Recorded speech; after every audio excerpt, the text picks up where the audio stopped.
বাংলাদেশে নিঃশব্দে পুনর্নির্মিত হচ্ছে দক্ষিণ এশিয়ার কৌশলগত ভারসাম্য। তুরস্কের সঙ্গে একটি ঐতিহাসিক প্রতিরক্ষা চুক্তি এখন প্রায় শেষ পর্যায়ে। এই চুক্তির আওতায় ঢাকা পেতে যাচ্ছে তুরস্কের তৈরি দূরপাল্লার আকাশ প্রতিরক্ষা ব্যবস্থা সাইপার। পাশাপাশি সম্ভাবনা রয়েছে যৌথভাবে তুর্কি যুদ্ধ ড্রোন তৈরিরও। আপাতদৃষ্টিতে এটি কেবল অস্ত্র ক্রয়ের চুক্তি হলেও বাস্তবে এটি এই অঞ্চলের বৃহৎ শক্তিগুলোর মধ্যে দক্ষতার সঙ্গে নিজের পথ তৈরি করে নেওয়ার একটা ঘোষণা। তুরস্কের জন্য এটি ক্ষমতা প্রদর্শনের নতুন উদ্যোগ, আর অন্যদিকে প্রতিবেশী দেশ ভারতের জন্য এক নতুন ও অস্বস্তিকর কৌশলগত মাথাব্যথা।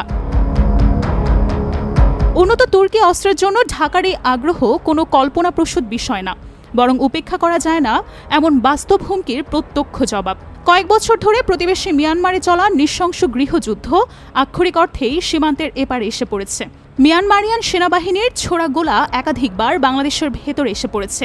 চীন ও রাশিয়া থেকে কেনা মিয়ানমারের যুদ্ধ বিমান বারবার বাংলাদেশের আকাশসীমা লঙ্ঘন করেছে। বর্তমানে দেশের আকাশ প্রতিরক্ষা ব্যবস্থা বিচ্ছিন্ন, পুরনো ও স্বল্প পাল্লার। ফলে চট্টগ্রাম বন্দর বা কক্সবাজারের শরণার্থী শিবিরের মতো গুরুত্বপূর্ণ এলাকা কার্যত ঝুঁকির মুখে রয়েছে। এই দুর্বলতাকে আরও বাড়িয়ে দিয়েছে ভারতের ক্রমবর্ধমান শক্তি। ঢাকার কোনো সামরিক পরিকল্পনাকারী ভারতের বিপুল সামরিক শ্রেষ্ঠত্বকে উপেক্ষা করতে পারে না। ফলে বাংলাদেশের সামরিক আধুনিকীকরণের প্রচেষ্টার পেছনে দুটো উদ্দেশ্য স্পষ্ট: মিয়ানমার থেকে আসা তাৎক্ষণিক বিশৃঙ্খলা মোকাবিলা করা এবং দীর্ঘমেয়াদে শক্তিশালী প্রতিবেশী ভারতের সঙ্গে কিছুটা হলেও কৌশলগত ভারসাম্য স্থাপন করা। তুরস্কের প্যাকেজ এই দুই চাহিদার সঙ্গে পুরোপুরি মানানসই। মধ্যপাল্লার হিসার ও দূরপাল্লার সাইপার একত্রে কেবল বাংলাদেশের আকাশ প্রতিরক্ষা ফাঁক পূরণ করবে না, বরং একেবারে গোড়া থেকে একটি আধুনিক ও সমন্বিত আকাশ প্রতিরক্ষা ব্যবস্থা গড়ে তুলবে। ড্রোন উৎপাদন কেন্দ্র স্থাপনের পরিকল্পনাটি হয়তো আরও গভীর কৌশলগত তাৎপর্য বহন করে। এই পদক্ষেপ বাংলাদেশের আত্মনির্ভরতার পথে এক সাহসী উদ্যোগ। এটা ঢাকাকে নজরদারি, নিরীক্ষণ এবং আক্রমণ করার ক্ষমতার জন্য নিজস্ব সরবরাহ শৃঙ্খলের উপর নিয়ন্ত্রণ দেবে। এটি আধুনিক আকাশ প্রতিরক্ষা ব্যবস্থা ও উন্নত ড্রোন প্রযুক্তি হাতে পেলে বাংলাদেশের সামরিক অবস্থান পুরোপুরি পাল্টে যাবে। কোনো সম্ভাব্য পরিস্থিতির পরিকল্পনা এখন নতুন করে লিখতে হবে।